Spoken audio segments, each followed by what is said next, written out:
gusto volver a estar con ustedes. Cordiales saludos a todos quienes nos siguen a través de la señal de Gama Visión en el Ecuador y de Mega TV en la Florida. El Ecuador padece una crisis severa en lo económico. Tenemos un alto endeudamiento, hay tasas de desocupación que crecen. Definitivamente el país necesita apuntalar la dolarización, requiere de inversión extranjera. Es una de las vías. Otra, por supuesto, el endeudamiento, pero dije, estamos en alrededor de 60.000 millones de dólares. Y crear producción es precisamente a través de la inversión. Exportar es lo que nos puede traer más dólares a los ecuatorianos. Va a haber un cambio de gobierno el próximo año. Y hoy tenemos precisamente al ingeniero Jorge Gallardo, quien está cercano a la candidatura del señor Guillermo Lasso. Y a él le vamos a preguntar cuáles serían los planes prácticos para que la gente lo entienda, precisamente a través de los cuales podemos salir de esta severa crisis.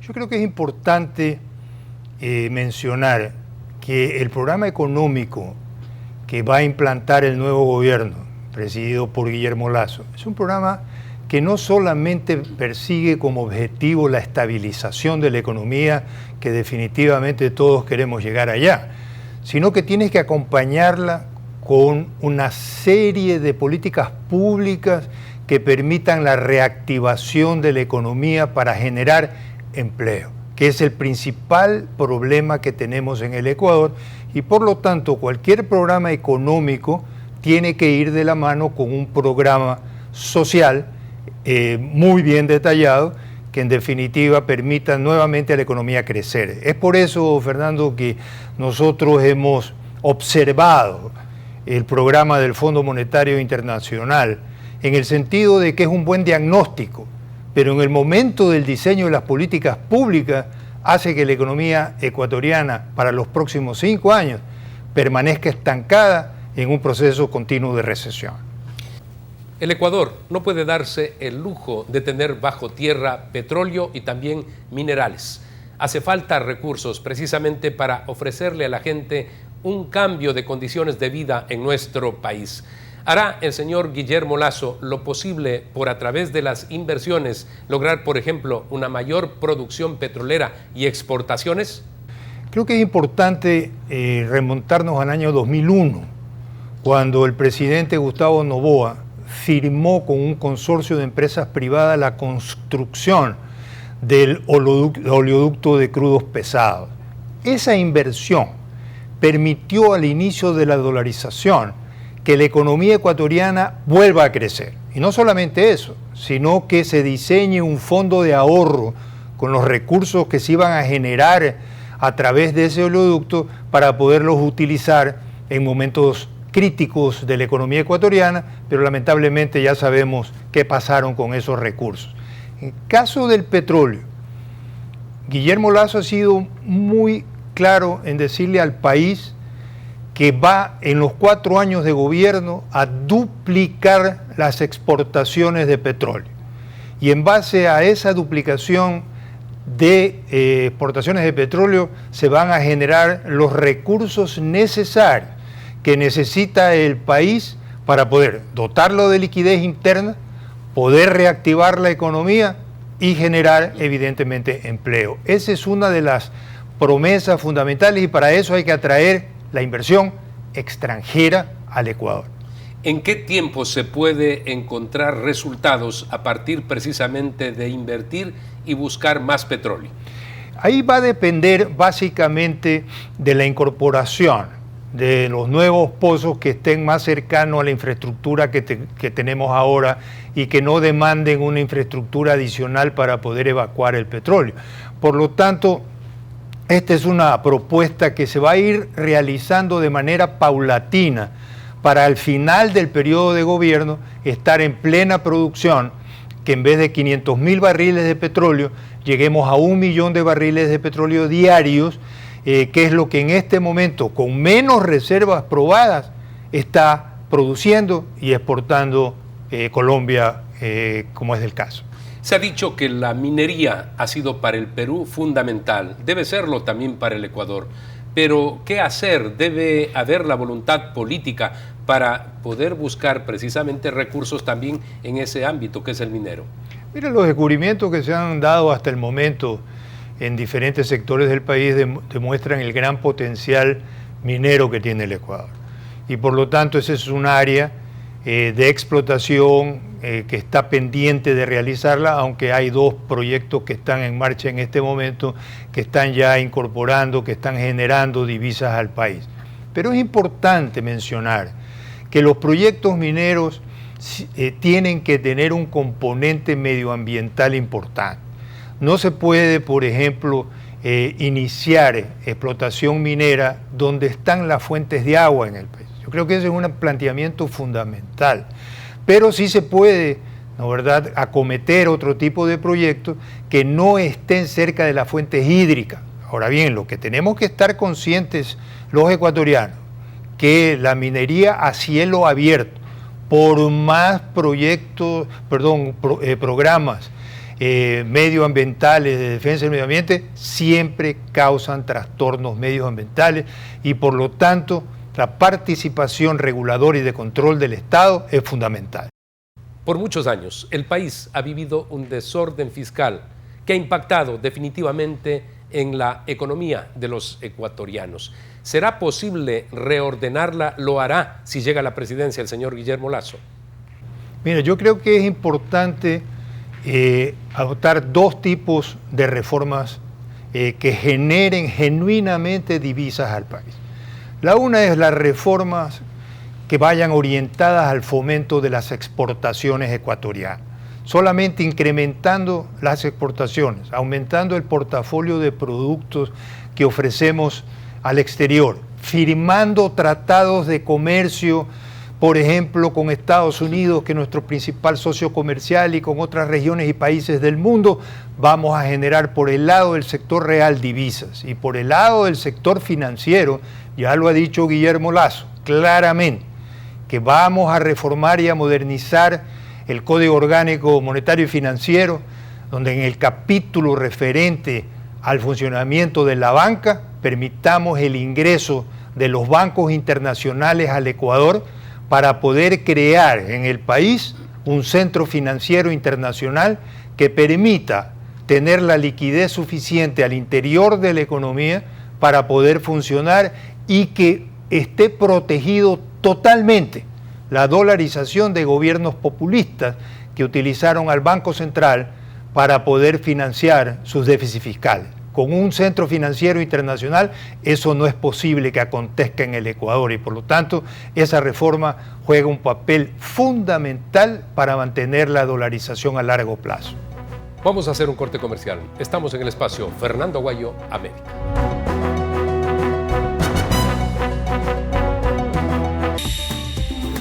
Inicio de espacio publicitario.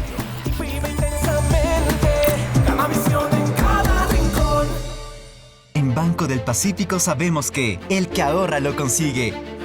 Por eso premiaremos a 40 ecuatorianos con $2,000 cada uno para que consigan eso que tanto quieren. Participa acumulando $300 en tu cuenta hasta enero de 2021. Además, hay 150 tarjetas de regalos e incrementa $100 mensuales. Ahorra a través de nuestros canales digitales. Banco del Pacífico, innovando desde 1972.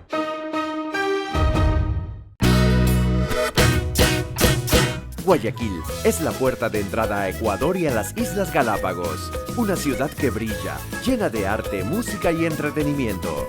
Aquí la aventura se expresa en todas sus formas, desde paseos por el río y sus malecones hasta conciertos al aire libre y vista panorámica de la ciudad desde La Perla. Y en la noche la diversión no se detiene, con diversas actividades para todos. Porque en Guayaquil una experiencia vale más que 1000 imágenes.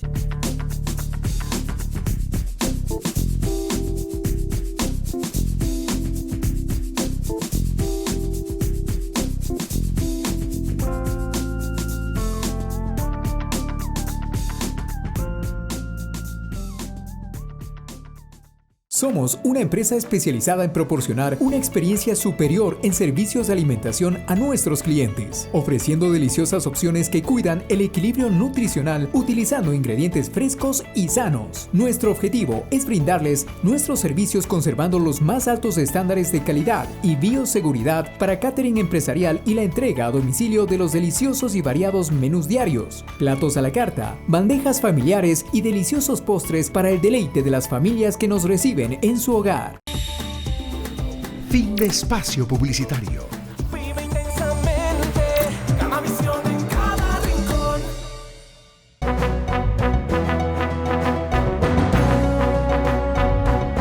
¿Qué podría pasar si es que, por ejemplo, cumplen con lo que están anunciando? Una emisión de bonos por parte del Banco Central. En otro caso se habla del dinero electrónico. Luego también se dice que obligando a que los ecuatorianos que tienen dinero afuera traigan esos 30,000 millones de dólares, dicen, están afuera, y que con eso se soluciona el problema económico. ¿Qué puede pasar con la dolarización si es que se pone en marcha estos planes que dicen tener quienes están detrás del correísmo? Mire, lo que traería básicamente es una gran dosis de desconfianza en el país. Olvídense de la inversión extranjera y la inversión nacional que requiere el país para volver a reactivar la economía ecuatoriana. Esa no vendrá. Y por otro lado, no sé a dónde sacan la cantidad de 30,000 millones de dólares. Pueden ser 50, pueden ser 10 o pueden ser más. Pero el tema es cómo van a traer esos capitales que son privados, que están depositados en la banca internacional. ¿Cómo van a traer esos capitales? ¿Le van a decir a los bancos extranjeros, fulano de tal tiene una cuenta de tanto, por favor regrese esa plata? Si esa plata no es del banco, ese dinero es del ciudadano o de la empresa que tiene esos recursos. Entonces plantear el retorno de capitales coercitivamente, eso primero es utópico, no es posible, y eso es una propuesta totalmente demagógica. Y por otro lado, se dice que va a aumentar el impuesto a la salida de divisas al 25%. Bueno, si ahora con el 5% hay problemas de encarecimiento de la producción, del freno a la entrada de capitales al país, porque usted le está diciendo al inversionista, ¿sabe qué? Traiga su capital, pero me paga cuando lo saque. Entonces, en esas condiciones es imposible generar inversión, y sobre todo en el Ecuador se necesita, vuelvo a repetir, inversión que esté acompañada con apertura de mercados a nivel internacional para que sea atractivo a los inversionistas invertir en industrias en diferentes sectores de la economía ecuatoriana. Y por lo tanto, las medidas que se tomen en el gobierno por el lado económico van a estar acompañadas por políticas de reactivación. Usted me dirá cuáles son ellas. Bueno, se ha hablado mucho de la reforma, por ejemplo, tributaria. Pero una reforma tributaria que no aumente impuestos, sino que simplifique la legislación, que se asiente solamente en 3 grandes impuestos: el impuesto a la renta, el impuesto al valor agregado y los impuestos a los consumos especiales. Y no crear impuestos que más bien afectan al consumo y la inversión, como el impuesto a la salida de divisas, por ejemplo, y otra cantidad de impuestos que se crearon en los últimos 14 años. Entonces, esa es una de las medidas. Y la otra es la que hace relación a la reforma al comercio exterior, a la reforma a los aranceles. Hay que tirar los aranceles hacia abajo para poder disminuir los costos de producción en el Ecuador, porque materias primas, bienes de capital que necesita la industria, que necesita la agricultura, tienen que pagar impuestos, además del impuesto a la salida de divisas, que encarecen la producción en el Ecuador y hacen que nuestra producción no sea competitiva a nivel internacional. Entonces, de la mano, una reforma al comercio exterior, con tratados de comercio que permitan ampliar los mercados donde se colocan los productos ecuatorianos, va a generar inversión y va a generar empleo. Difiere absolutamente del programa, se conocen algunas líneas, del señor Arauz.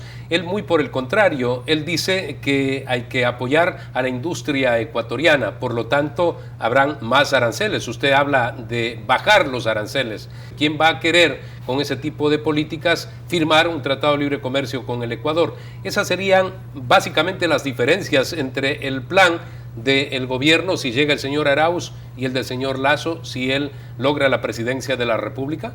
Bueno, hay otras diferencias de fondo, ¿ya? Nosotros creemos genuinamente que el motor del desarrollo es el sector privado, tanto por el lado de la inversión como por el lado del consumo, y no la inversión estatal y el consumo estatal a través del gasto público.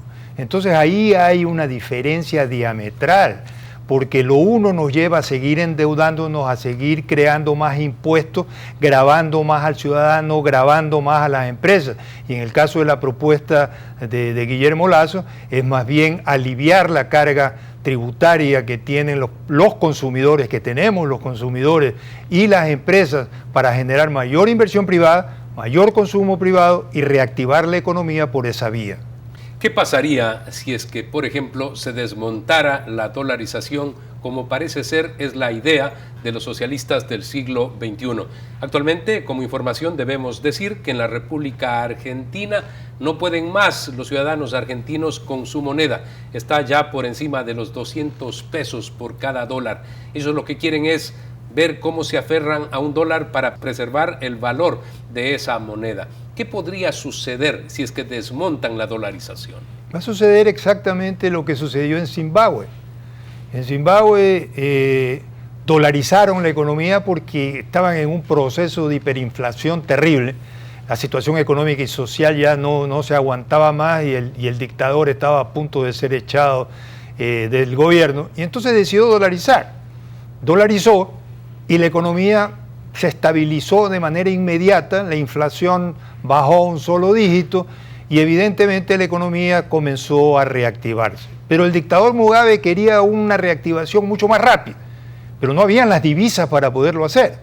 Entonces resolvió crear una moneda paralela tipo la moneda electrónica que plantean los de Alianza País o de Revolución Ciudadana, Centro Democrático. ¿Y qué pasó a los pocos meses de haber desdolarizado introduciendo esta moneda paralela? En este momento, con Venezuela, son los dos países que tienen la más alta inflación en el mundo, están en un proceso nuevamente hiperinflacionario. Eso es lo que acontecería en el Ecuador, un proceso hiperinflacionario, con el gobierno haciendo funcionar la maquinita de hacer billete para financiar el gasto público, lo que finalmente se traduce en una gran inflación que la tenemos que pagar todos y cada uno de los ecuatorianos con pobreza y desempleo. En nuestros programas de opinión respaldamos la implementación de la dolarización hace 20 años y por supuesto la hemos defendido. Señala que el señor Guillermo Lasso apuntalará la dolarización, pero en cambio, por voces de los propios miembros de la Revolución Ciudadana, que ahora son incluso candidatos, da la impresión de lo que quieren es salir de la dolarización. El resultado tenemos en los titulares de las informaciones diarias lo que sucede en Venezuela, lo que pasa en la República Argentina y en otros países más. Agradecemos al ingeniero Jorge Gallardo por haber estado con nosotros en Fernando Aguayo América para darnos luces sobre cómo podemos encontrar solución a los angustiantes problemas económicos que vive el Ecuador. Vamos a hacer una pausa comercial, retornamos con nuestra segunda invitada.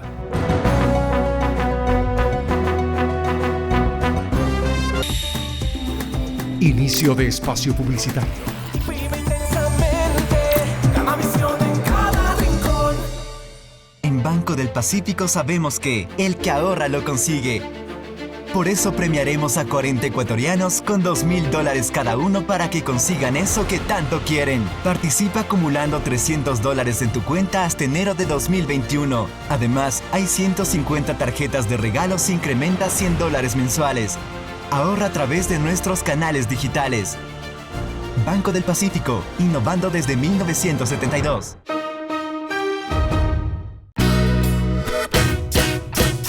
Guayaquil es la puerta de entrada a Ecuador y a las Islas Galápagos. Una ciudad que brilla, llena de arte, música y entretenimiento. Aquí la aventura se expresa en todas sus formas, desde paseos por el río y sus malecones hasta conciertos al aire libre y vista panorámica de la ciudad desde La Perla. Y en la noche la diversión no se detiene, con diversas actividades para todos, porque en Guayaquil una experiencia vale más que 1000 imágenes.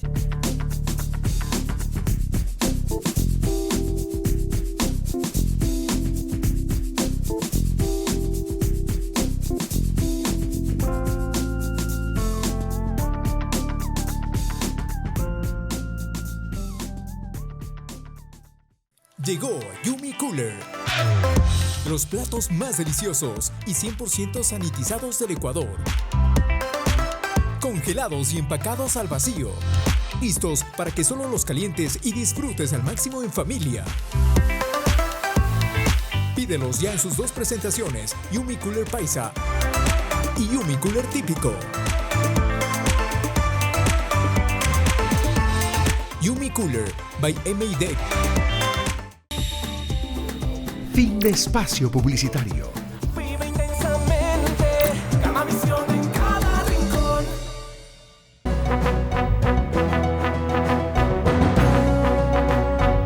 Agradecemos la presencia de la ingeniera Mara Cabanilla. Ella es la rectora de la UTEG, Universidad Tecnológica Empresarial de Guayaquil. Hace muy pocos días salió la información de que 52 universidades han sido acreditadas, esto es, calificadas por el Consejo de Aseguramiento de la Calidad de la Educación en el Ecuador. Esto implica que pueden funcionar. 13 han quedado afuera, eran 55. Esta es la calificación que ahora hace lo que antes era el SEACE, ahora se llama CASES. Correcto. En la evaluación anterior, las calificaciones se dieron a través de letras, desde la A hasta la E. Hasta la E. Y es ahí cuando algunas pasaron hacia una 14 mala calificación universidades, y otras posteriormente fueron recuperando. Así es, 14 universidades se cerraron, el resto de universidades pues quedaron ubicados y tuvieron incluso dentro de los 5 años una nueva oportunidad para recategorizarse, ¿no? En ese momento la UTEC estuvo en categoría B. Y luego, en esta acreditación, era solo estar acreditado o no estarlo, en donde obviamente pues la UTEC estamos acreditados. Esto significa que ustedes hacen, por ejemplo, investigación, hay una relación con la sociedad también. Por supuesto. Y por supuesto, un nivel de enseñanza de calidad. Por supuesto, es la integración entre la docencia, la vinculación y la investigación en todos los procesos que se realicen, logrando esta conexión para darle al estudiante una educación de calidad. En otros países, ¿de qué manera se califican a las universidades? Bueno, las acreditaciones se dan también por porcentajes, se pueden dar por letras, hay para posgrados, para carreras, indistintamente. ¿Hay rigurosidad de la institución, en este caso del Consejo para el Aseguramiento de la Calidad de la Educación, para dar paso a estas universidades? Por supuesto, el proceso es riguroso, tiene un modelo al cual debemos regirnos todas las universidades y bajo ese modelo demostrar todo lo que hacemos durante los 5 años, se puede decir que hemos trabajado para esa acreditación. ¿Hay una autovaloración de cada universidad, saber que hay deficiencias que tengo que mejorar o simplemente pues esperar que luego de 5 años vuelvan a calificarme? No, primero viene un plan de aseguramiento de la calidad que hace cada universidad después de estos procesos, en donde ya tiene una visión hacia dónde va a trabajar para mejorar lo que necesite de acuerdo al modelo en el que haya sido evaluado. Y luego están estas autoevaluaciones que se deben hacer también anualmente, en donde la universidad pues hace una reflexión profunda de lo que tiene y lo que le hace falta y una proyección también internacional, ¿no? Comparándonos ya con otras universidades para poder ser mejor. ¿Sería bueno en algún momento, por ejemplo, que universidades ecuatorianas aparezcan entre las 1000 mejores del mundo? Indudable, indudable. Y eso solo se hace con investigación, con internacionalización, con acreditaciones internacionales, con virtualización, con online.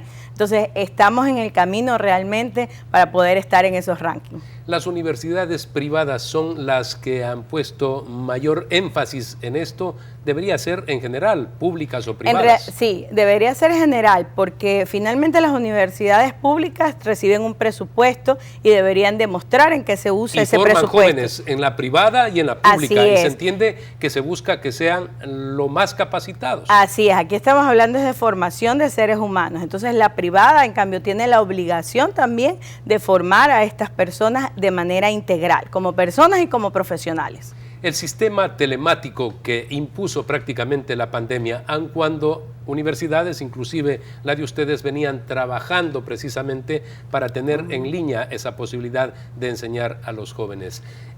¿Cuál es la situación al momento, luego de estos meses? Sí, efectivamente, vividos? online es una modalidad, pero virtualizar lo que se venía haciendo en modalidad presencial fue definitivamente un reto.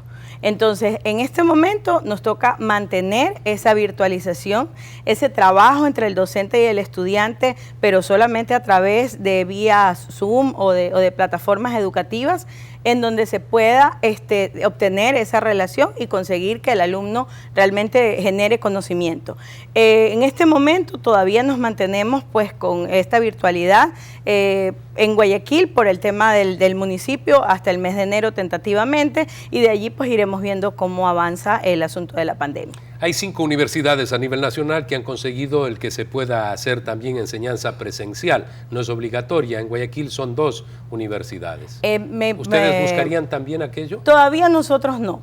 Todavía nosotros no, se puede trabajar de manera híbrida, entonces donde vayan los estudiantes y los que no quieran puedan hacerlo de manera virtual. Nosotros no, ya estamos trabajando muy bien de manera virtual y creemos que tenemos pues las herramientas necesarias para que los estudiantes puedan continuar sus estudios, al menos durante este semestre que está cursando.